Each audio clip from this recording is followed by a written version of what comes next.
ಸಂದೇಹ ಅಥವಾ ಪ್ರಶ್ನೆ ಇದೆ. ನಿಮ್ಮ ಧಾರಾವಾಹಿಗಳಲ್ಲಿ ನಾನು ಯೂಟ್ಯೂಬ್ನಲ್ಲಿ ಮಾಯಾಮುಖ ನೋಡಿದೆ. ಯಾಕೆಂದರೆ ಆ ಕಾಲದಲ್ಲಿ ನಾನು ಕೆಲಸಕ್ಕೆ ಹೋಗ್ತಾ ಇದ್ದ ಸಮಯ ಅವಾಗ ಆಗಿರಲಿಲ್ಲ. ಇತ್ತೀಚೆಗೆ ನಾನು ನಿವೃತ್ತನ ಆದಮೇಲೆ ಮಾಯಾಮುಖ ನೋಡಿದೆ. ಮತ್ತು ಉಳಿದ ಧಾರಾವಾಹಿಗಳನ್ನು ಮುಂಚೆ ನಾನು ಟಿವಿಯಲ್ಲಿ ನೋಡಿದ್ದೆ. ನನಗನ್ಸುತ್ತೆ ಮಾಯಾಮುಖ ನಿಮ್ಮ ಅತಿ ಉತ್ತಮವಾದ ಧಾರಾವಾಹಿ ಅನಿಸುತ್ತೆ. ಹೌದಾ ಅಲ್ವಾ? ಅಲ್ವಾ ಅಂದರೆ ಯಾಕೆ? ಹೌದಾದರೆ ಯಾಕೆ ಬೇರೆ ಧಾರಾವಾಹಿಗಳು ಚೆನ್ನಾಗಿ ಬಂದಿಲ್ಲ? ನಾನು ಹೇಳ್ತೇನೆ, ಅದರಲ್ಲಿ ಮಧ್ಯಮ ವರ್ಗದ ಕಥೆ ಇತ್ತು, ಸಾಮಾಜಿಕ ಕಥೆ ಇತ್ತು,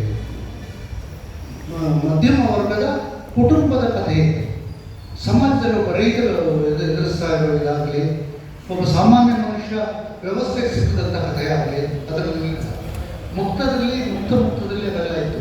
ಇದು ದೊಡ್ಡದು ಅದು ದೊಡ್ಡದು ಅನ್ನೋದ್ರಲ್ಲಿಲ್ಲ. ನನಗೆ ಹೆಚ್ಚಿನ ಯಶಸ್ಸು ಸಿಕ್ಕಿದ್ದು ಮುಕ್ತದಲ್ಲಿ. ಮುಕ್ತ ಈಗಲೂ ಎಲ್ಲರೂ ಯೂಟ್ಯೂಬಲ್ಲಿ ಅಲ್ಲಿ ಇಲ್ಲಿ ನೋಡ್ತಾರೆ. ಆದರೆ ಮುಕ್ತ ನನಗೆ ತುಂಬ ಯಶಸ್ಸು ಕೊಟ್ಟಿದ್ದು.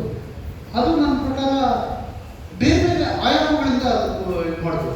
ಯಾವ ಒಬ್ಬ ರೈತನ ಪರವಾಗಿ ನಾನು ಮಾತಾಡೋದಾಯಿತು, ಒಬ್ಬ ಸಾಮಾನ್ಯ ಮನುಷ್ಯನ ಪರವಾಗಿ ಮಾತಾಡೋದಾಯಿತು, ಒಬ್ಬ ಹೆಣ್ಮಗಳನ್ನ IPS ಮಾಡಿಸೋದಕ್ಕೆ ಇದು ಮಾಡಿದಾಗಾಯಿತು. ಮಾಯಾಮುಖದಲ್ಲಿ ಒಂದು ಕುಟುಂಬದ ಕಷ್ಟಗಳನ್ನು ಮಾತ್ರ, ಅದಕ್ಕೆ ಪದಗಳನ್ನು ಮಾತ್ರ